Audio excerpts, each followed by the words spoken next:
Actually ఈ entire episode లో రాజ్ తరుణ్ మొన్న మీడియాకి ఇచ్చిన బైట్ లో ఒకరి పేరు ప్రముఖంగా వినిపిస్తోంది, మస్తాన్. అతను ఎవరు అసలు? ఇప్పుడు నేను అతని పైన చెప్తున్నప్పుడు అతను కూడా నా పైన నా ఫాల్స్ తీయడం అన్నది చేస్తుంటాడు. సో మస్తాన్ అనే అబ్బాయి నన్ను పెళ్లి చేసుకోకుండా మోసం చేశాడని నేను కేసు పెట్టలేదు. మాకు ఇష్యూస్ అవుతున్నాయి, దానిలో ఉన్న సెక్షన్స్ వేరు. దానిపైన నేను కేసు పెట్టాను, మేము ఫైట్ చేస్తున్నాం. ఏమని కేసు పెట్టారు మీరు? గుంటూరులో ఎందుకు కేసు పెట్టాల్సి వచ్చింది తన పైన? సో మైండ్ గేమ్స్ అన్నవి చాలా జరిగాయండి. మస్తాన్ వాళ్ళ ఇంటికి మేము వెళ్ళినప్పుడు పార్టీ జరుగుతున్నాం. పార్టీ అప్పుడు అంటే నేను ఈ రోజు వరకు ఇంకా చెప్పలేదు అది. సో డ్రెస్ మార్చుకుంటున్నప్పుడు మేము అక్కడ కెమెరా ఉండింది.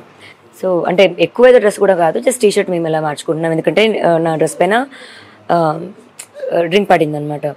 సో అలా తలుపు కూడా వేసుకోలేదు, జస్ట్ టీషర్టే కదా ఇట్లా వేసుకుంటున్న టైంలో మా చెల్లి ఒక అమ్మాయి అక్క కెమెరా ఉంది అక్క అంది. మేము హే కెమెరా దేర్ కదా అంటే ఈ సైడ్ ఇట్స్ నాట్ వర్కింగ్.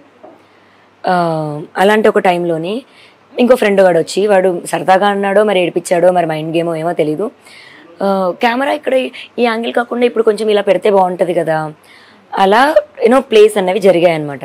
నిజమో కాదా తెలుసుకుందాము చూద్దాము అనుకున్న ఒక ప్రాసెస్లోని ఇదంతా నా భయం నాకుంటుంది, పనిచేస్తుందా లేదా అని, అతనికి ఉంటుంది. అలా ఒక దాంట్లోని కొట్టుకునేలాగా వచ్చి గొడవ పడితే ఆ గొడవ దానికి పెట్టిన కేసు.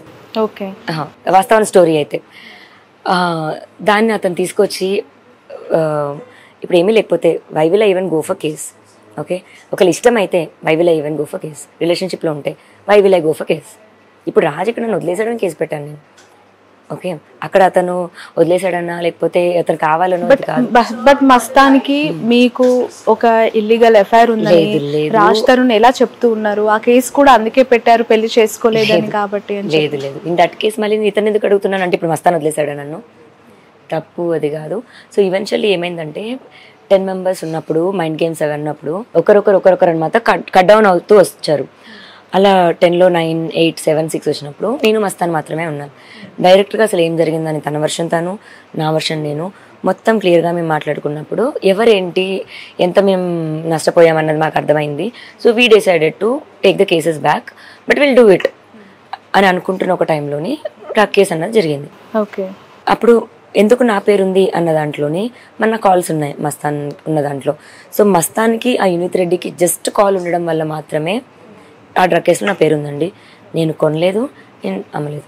ఓకే, ఒక అంటే ఫెయిర్ క్వశ్చన్, ఆన్సర్ కూడా ఫెయిర్గా చెప్పండి లావణ్య. నిజంగానే డ్రగ్ అలవాటు ఉందా మీకు?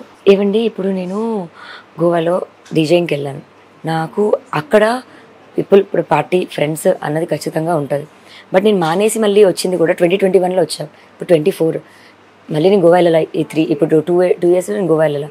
నేను వెళ్ళినప్పుడు, నేను చేయనప్పుడు, ఆ ఫ్రెండ్సే ఉండనప్పుడు నేను ఎలా చేస్తాను? అండ్ ఇప్పుడు నేను ఈ కోపంలో రాజ్ తరుణ్ చేస్తాడు, రాజ్ తరుణ్కి అలవాటు ఉందని నేను చెప్పచ్చు. నేను అలా చెప్పను, నింద కూడా వేయను. అబ్బాయికి అలవాటు లేదు, అలా చేసే ఫ్రెండ్స్ నాకు లేరు, నా ప్రపంచంలో వాళ్ళు ఎవరు లేరు, అది నిజం. ఓకే, బట్ చెయ్యని ఈ నేరానికి చెయ్యని మీ ఇన్వాల్వ్మెంట్ లేని మరి ఏం చూపిస్తాడు? ఇప్పుడు మిమ్మల్ని ఎందుకు అంత బలి చేసి A9 గా మిమ్మల్ని A11 గా నేను A9 గా మస్తాన్ని పెట్టి అన్ని రోజులు జైల్లో ఉంచి. సో ఇప్పుడు మస్తాన్ అనే అతను ప్రభాకర్ రెడ్డి గుంటూరు నివాసులండి. వాళ్ళు ఫ్రమ్ గుంటూరు. వాళ్ళు ఫ్రెండ్స్ అయి ఉండొచ్చు, వాళ్ళు ఇంకేదైనా అయి ఉండొచ్చు. మరి వాళ్ళు దొరికారు అన్న దాంట్లో మస్తాన్ పాత్ర ఉందో లేదో నాకు తెలియదు, నాదైతే లేదు. అక్కడ మేము ఒకటేసారి కలిసి వాష్ చేసుకుందాం అనుకున్నాం. నేను కూడా ఒకటే లాయర్ని పెట్టుకుంటాను అని మేము మాట్లాడుకోవడం జరుగుతుంది. అతని కేసుది ఒకేసారి తీపిచ్చేద్దాము, ఒక ఫ్లోలోనే వెళ్దాము అనుకుంటున్న ప్రాసెస్ అది. అండ్ రాజు ఇప్పుడు ఏం చూపిస్తున్నాడు? ఆల్రెడీ ఒక కేసు అయినా మస్తాన్ది చూపిస్తున్నాడు, ఆల్రెడీ నా డ్రగ్ కేసు చూపిస్తున్నాడు. అవి ఆల్రెడీ అయింది, పనిష్మెంట్ తీసుకున్నాం, జైలు కూడా వెళ్ళొచ్చాను నేను. ఏమైనా ఉంటే కోర్టు చెప్తుంది, మళ్ళీ అది కొత్తగా ఇతను చూపించేది ఏంటి? ఆ ఇష్యూ ఏమైనా గ్యాప్ క్రియేట్ చేసిందా? లేదండి, 100% కాదా? ఓకే, మాల్వి మల్హోత్రాని మీరు కాల్ చేసి రిటర్న్ చేశారా? ఆవిడ మిమ్మల్ని కాల్ చేసి రిటర్న్ చేసిందా? ఈ అటు నుంచి అటు ఈక్వలెంట్ వైబ్రేషన్ ఏమీ లేకుండా నేను ఆమెను రిటర్న్ ఎందుకు చేస్తాను? ఫస్ట్ నేను మాట్లాడడం జరిగింది, వద్దు అని చెప్పడం జరిగింది. ఆమె ఏమీ లేదని అనేది నాకు స్లోగా కాల్ రికార్డింగ్స్ ఇవన్నీ దొరికేది. అసలు నేను మాట్లాడనే లేదు, ఎగ్జాంపుల్ నేను మాట్లాడనే లేదు అని అంటది. అతని ఫోన్లో ఇప్పుడు మాట్లాడుతున్నప్పుడు ఫోన్ మాట్లాడుతున్నాడు, వెంటనే తర్వాత నెంబర్ డిలీట్ చేయడము, అలా డౌట్ అలా వస్తుంది కదా స్లోగా. C we can catch them, it అట్లా దొరికేసేవాడు. అబద్ధాలు చెప్పుకుంటూ వాళ్ళ ఊబిలో వాళ్ళే పడ్డారు. కొట్లాడేది నాతో, ఏమి లేదు అని కొట్లాడేది, ఉంది అని నేను చూపించేదాన్ని. ఇంకా అలా స్టార్ట్ అయింది, మాకు థ్రెట్ లాగా అయింది ఇంకా. And she told me that ఇంకా నేను వదలను అబ్బాయిని అని. ఆమె ఎవరు అసలు వదలకపోవడానికి? అప్పుడు రాజ్ తరుణ్ మీరు అడగాల్సింది కదా, తనని కాదు కదా మీరు, అంటే అయిపోయింది కదా, it was open again. So ఇప్పుడు ఏం కోరుకుంటున్నారు లావణ్య మీరు? అంటే రాజ్ తరుణ్ ని కావాలి అని అనుకుంటే అతను ఖచ్చితంగా మొన్న ఇచ్చిన బయటలోనే క్లారిటీ ఇచ్చారు మీకు, తను ఏం మాట్లాడుతున్నారు, ఎంత ఎక్కడ దాకైనా వెళ్తాను ఇది అని. ఇప్పుడు ఓకే సరే మస్తాన్ అఫేర్ అని చూపిస్తున్నాడు, ఒక అబ్బాయితో అఫేర్ పెట్టుకుంటే అంటే ఇప్పుడు ఈక్వల్ దాంట్లోని అమ్మాయి అబ్బాయికి ఈక్వల్ రైట్స్ అని అంటారు. ఏదో ఇప్పుడు అబ్బాయి తప్పు చేస్తే అమ్మాయి చేయొద్దని కాదు. సరే నా తప్పని చూపిస్తున్నాడు, అదే తప్పు మరి అతను చాలాసార్లు చేశాడు కదా, లేదా ఇప్పుడు యాక్సిడెంట్ అనో లేకపోతే ఇంకేదో అంటే రీజన్ చూపిస్తావు వదిలేయడానికి నువ్వు అన్నది ఒకటే. ఏదున్నా సరే ఉన్నాను నేను, ఇన్ని సంవత్సరాలు ఉన్నాను, 1 సంవత్సరం 2 సంవత్సరాలు కాదు. అండ్ డబ్బులు ఇవ్వలేదని చేస్తుంది, డబ్బుల కోసం చేస్తుంది అని అంటే నేను అసలు ఏది కొనుక్కోలేదు నాకంటూ. నేను ఇప్పుడు ఎలా ఉన్నానో అంతే. పోనీ అది కాకుండా లావణ్య ఇంకోటి వెనక ఉంది, ఇప్పుడు మీకు అపియరెన్స్ కనిపించేది అమ్మాయి కాదు ఇంకోటి ఉంది అని మీరు నేను తెలిసిన వాళ్ళు ఎవరిని అడిగినా నేను రెడీ దానికి. So but I can't job చేయకుండా పక్కా హోమ్ మేకర్ గానే ఉండిపోయాను అంటున్నారు. అసలు జాబ్ ఎందుకు మానేయాల్సి వచ్చి? ఏం జాబ్ చేసేవాళ్ళు మీరు? అంటే జాబ్ మానేయాలని కాదు, నేను ఏరోసిస్ ట్రైనింగ్ చేశాను అండ్ సింగపూర్ వెళ్ళి MBA చదువుకొని వచ్చాను. సో ఇప్పుడు నేను ఏమైనా చేయాలంటే నేను హాస్పిటాలిటీ ఇది ఉండాలి. అండ్ నాకు కూడా యాక్టింగ్ ఇది ఇష్టం, షార్ట్ ఫిల్మ్స్ చేశాను. అంటే అంత పెద్ద కాకపోవచ్చు బట్ చిన్నవే, అంటే చిన్నవే చేశాను. ఏదో మైలా అని షార్ట్ ఫిల్మ్ ఉంటుంది యూట్యూబ్లో, నా వరకు మంచిగా రీచ్ అయింది, పీపుల్ మంచిగా యాక్సెప్ట్ చేశారు నన్ను. అలాగే కంటిన్యూ చేసుకుని బాగుండేదేమో. నేను ఇతను ఎక్కువ నమ్మేశాను and he asked me to not to do it. అంటే నాకు జెలస్ ఫీలింగ్ వస్తుంది అనేవాడు, లేకపోతే ఇంకేదో నాకు నచ్చదు అనేవాడు.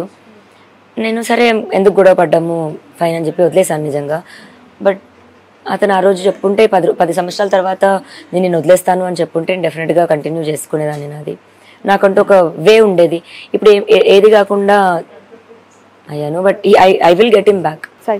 ఆడియో కాల్ ఒకటి వచ్చింది బయటికి, అది విన్నాను. దాంట్లో పదే మీరు తిడుతున్నారు సాయి అని, అండ్ బిగ్ బాస్ అన్నపూర్ణ స్టూడియోకి వెళ్తాను నాగార్జున గాడు అని చెప్పి. ఏంటది ఆ కన్వర్సేషన్ ఏంటి? నాకు తెలిసి అది ఎందుకు జరిగి ఉంటది అంటే, అతను నువ్వు ఎక్కడికన్నా వెళ్ళు నేను చూసుకుంటాను ఇది అని కొంచెం ఇట్లా కేర్లెస్గా తీస్తున్నాడు అనమాట. అప్పుడు నాకు ఇంకా అది చాలా కోపం మీద వస్తుంది. అండ్ నాకు అప్పుడు అవసరం, ఒక మనిషి అన్నది అవసరం. ఆ మనిషి అవసరంకి కూడా అతను పట్టించుకోకుండా ఉన్నాడు. అండ్ నాకు దెబ్బలు తగలే, ఇంకా కొట్టాడు ఇవన్నీ నేను ఇంకా ఇది చెప్పలేను. నా బ్లడ్ మాకు చూపించారు, నాకంతా బ్లడ్ ఇది అవుతుంది. ఎందుకు కొట్టారు అసలు రాజ్ తరుణ్? గొడవ ఇంకంతా. సో పర్టికులర్గా ఈ రీజన్ అనేది కాదు, ఇష్యూస్ అవుతుండే మాకు. ఇంకా కొట్టే అంత స్థాయిలోనా అయ్యాయి. బట్ ఏం జరిగినా ఇన్ని రోజులు చెప్పలేదు. ఇంకా తప్పకే ఈ సంవత్సరం బయటికి రావాల్సింది. అంటే ఈ సెప్టెంబర్ తర్వాత మ్యాన్ హ్యాండ్లింగ్ జరిగిందా మీ పైన? బిఫోరే జరిగిందా ఇష్యూ? బిఫోర్ లేదు, తర్వాతే జరిగింది. అంటే ఈ ఇష్యూతోనే అతను ఎప్పుడు నా మీద చేయలేదు ఎప్పుడు. ఓకే, ఇంకా నేనే కొట్టేదాన్ని. కానీ నాకంటే 6 months చిన్న కదా, నాకు కొంచెం హక్కుగా నేను ఎక్కువ తీసుకునేదాన్ని, కానీ వాడెప్పుడు కొట్టలేదు. బట్ మీ అడ్వకేట్ మీ పైన దాడి చేశారు అని చెప్పి కొన్ని ఫొటోస్ చూపించారు. జరిగింది అది. ఇష్యూస్ వల్ల మేము ఎక్కువ అయిపోయేవి. అంటే నేను I couldn't take that fact that he gonna leave me, నువ్వు పో అని అది తీసుకోలేకపోయేదాన్ని. ఇప్పుడు గొడవలో దీన్ని ఎగ్జాంపుల్ అలా మాట్లాడితే వాట్ డూ యూ మీన్ అన్నదానికి వెళ్ళిపో నువ్వు అన్న ఇది ఐ కుడెంట్ టేక్ దట్. అప్పుడు చాలా ఎక్కువ గొడవ పడే వాళ్ళం. ఓకే, సో ఇప్పుడు రాజ్ తరుణ్ సెటిల్మెంట్ చేసుకోమని చెప్పి మిమ్మల్ని ఫోర్స్ చేస్తున్నట్టు కూడా తెలుసు. నాకు సెటిల్మెంట్ వద్దండి, నేను దానికోసం నేను చేయట్లేదు. మరి అందరికి నెగిటివ్గా ఎందుకు వెళ్ళి నేను సెటిల్మెంట్ మనీ కోసం చేస్తున్నాను ఇదంతా అని ఎందుకు రీచ్ అవుతుందో నాకు తెలీదు. నాకు ఏం ఆఫర్ చేశారు అంటే, ఇప్పుడు నేను డిపెండెంట్ అయ్యాను. ఇప్పుడు హౌస్ వైఫ్స్ అంటేనే ఇంకా డిపెండెంట్. అదే as I was not working, నాకు ఇంకా మనీ పే ఎక్కడి నుంచి వస్తుంది? He has to pay. ఇన్ని సంవత్సరాలు చేశాడు, మరి ఇవన్నీ గోస్ మరి నా పరిస్థితి ఏంటి అని అడుగుతాం. అప్పుడు దాంట్లోని హీఈస్ లైక్ హౌస్ ఇస్తాను అండ్ 15 dogs and 4 cats ఉన్నాయి కాబట్టి వాటికి మెయింటెనెన్స్కి ఇస్తాను. బట్ అది కూడా మనం నలుగురిలో కూర్చొని మాట్లాడుకుంటేనే. అంటే ఆ కుక్కలు ఆ పిల్లలు కూడా మీరే చూసుకోవాలా? ఎందుకలా? అంటే అవి వాడు నాతో పాటు వాటిని కూడా అబాండన్ చేసేసాడు బికాజ్ మాల్వికి కుక్కలు అంటే నచ్చదంట. సో ఆ కుక్కల్ని చివరికి మీకు మిగిల్చి వాటికి పే చేస్తానని చెప్తున్నాను. ఓకే. ఎంతకాలం నుంచి కుక్కలు డే 1 నుంచి ఉండాలి? మా లైఫ్ స్టార్ట్ అవ్వడమే 2014. ఇలా మాది అయ్యిందో లేదో 3 నెలలకు అమ్మాయికి మరి కడుపు రావాలి, వాడు తీసుకొచ్చి కుక్క పిల్లలు పెట్టాడు. అప్పటి నుంచి స్టార్ట్ అయిన కుక్క పిల్లలు. యా. ఎన్ని కుక్కలు ఉన్నాయి మొత్తం? 15 dogs and 4 cats. వాటన్నిటికీ మీరే మెయింటెనెన్స్ ఎవ్రీడే? నేను, తమ్ముడు అండ్ ఇంకొక అబ్బాయి ఉంటాడు వర్కర్, ముగ్గురం చేసుకుంటాం. అలా ఇప్పుడు ఈ 10 సంవత్సరాలు మాకు ట్రావెల్ అయిన పోనీ పనబ్బాయి పోనీ ఎవరిని అడిగినా చెప్తారు how we use to be అని. ఇప్పుడు ఆ కుక్కలు అంటే ఎఫెక్షనేట్ కదా టువర్డ్స్ రాజ్ తరుణ్ పట్ల కూడా ఎఫెక్షన్ ఉంటాయి చాలా. అసలు మీరు తన సోషల్ మీడియాలో డాగ్స్ ని చూసుంటే, ఫొటోస్ చూసుంటే కూడా తన పెట్స్ తో ఉన్నవి అన్ని ఉంటాయి. రైట్. పిల్లల్లాగే చూసుకున్నా. ఇండస్ట్రీ నుంచి ఎలాంటి సపోర్ట్ వచ్చింది మీకు లావణ్య? రాలేదండి ఇంకా, టు బి హానెస్ట్. ఎక్కడ సపోర్ట్ రాలేదు. హెల్ప్ కావాలనే కోరుకుంటున్నాను. మరి అతను వద్దు అన్నదానికి అతనికి వద్దు అన్నకు హెల్ప్ చేస్తున్నారో మరి ఎందుకు చేస్తున్నారో తెలియదు. మరి నేను ఇన్ని సంవత్సరాలు ఉన్నాను, మరి నాకు కూడా హెల్ప్ చేయాలి. అండ్ మరి రాజా రవీంద్ర గారికి అంత కాంటాక్ట్స్ ఉన్నాయేమో, అటు సైడే సపోర్ట్ అంతా వస్తుందేమో. నేను కూడా హెల్ప్ అడుగుతున్నాను అండ్ నాకు కూడా హెల్ప్ కావాలి. ఓకే. అంటే ఎవరినైనా రిక్వెస్ట్ చేయాలనుకుంటున్నావా? మీ అభిప్రాయం అంటే లైక్ ఈ టఫ్ సిచ్యువేషన్లో ఇండస్ట్రీ పర్సన్ కాబట్టి. నాకు శివుడు అంటే చాలా ఇష్టం అండి. అండ్ మళ్ళీ అదే విధంగా పవన్ కళ్యాణ్, మనుషుల్లో అయితే పవన్ కళ్యాణ్ నాకు చాలా ఇష్టం. ఆయన సీఎం అవ్వాలి అని అంటే ఒకరోజు అవుతాడు అని అయితే నాకు ఇట్లా ఫుల్ నమ్మకం ఉండేది. ఎంత తిట్టినా ఏది ఉన్నా సరే. మాకు వాట్సాప్ డీపీల్లో దగ్గర నుంచి కార్లో వెనకాల ఫోటోల వరకు కానీ, ఫస్ట్ సినిమా డే రిలీజ్ అయితే పేపర్లు ఎగరేయడం దగ్గర నుంచి అలానే స్టార్ట్ అయిన ఒకటి ఫేవరెట్ యాక్టర్ దగ్గర నుంచి ఆయన అంటే ఇది డెఫినెట్గా ఆయన ఆఫీస్ వరకు మరి ఏమో తెలీదు, వెళ్ళి అడగాలని అయితే అనుకుంటున్నాను. పవన్ కళ్యాణ్ గారిని కలవాలనుకుంటున్నాను, అడగాలి అనుకుంటున్నాను. నాకు ఇలా వదిలేసాడు, నన్ను వదిలేసి పారిపోయాడు అని చెప్పాలనుకుంటున్నాను. Okay right. ఫైనల్లీ ఎలాంటి స్టెప్స్ వేయబోతున్నారు? అంటే ఎటువైపు నుంచి న్యాయం జరుగుతుంది, ఎలా ముందుకెళ్ళాలి? రాజ్ తరుణే కావాలి, రాజ్ తరుణ్ కావాలి అనుకుంటే అటు నుంచి అంతే పుషప్ నాకు వద్దు అనే మాట కూడా వినిపిస్తుంది కదా. అంటే అదే అండి, ఇప్పుడు పవన్ కళ్యాణ్ గారు కూడా మ్యారేజెస్ అన్నవి 2-3 అట్లా అయి ఉంటాయి. బట్ ఐఎమ్ షూర్ ఆయన వాళ్ళ వైఫ్స్కి అంతే ఇంపార్టెన్స్ ఇచ్చి, అంతే వాల్యూ ఇచ్చి చూసుకొని ఉంటారేమో, బాధ్యతలు అయితే వదులుకొని ఉండరేమో. బట్ ఇక్కడ రాజ్ తరుణ్ నాకు అలా చేయలేదు కదా. నన్ను అబాండన్ చేసి, పిల్లల్ని అబాండన్ చేసి, మాకు తిండి కూడా, ఫుడ్ కూడా ఇవ్వకుండా అతను చేసిన పరిస్థితి అయితే ఉంది. సో ఇప్పుడు హెల్ప్ తీసుకోవాల్సిన అవసరం ఉంది. సో మీకు ఫుడ్ అంటే అలవెన్సెస్ కూడా లేదు, ఏమీ లేదు. మొత్తం ఒక్కసారిగా కట్ చేసేసాడు.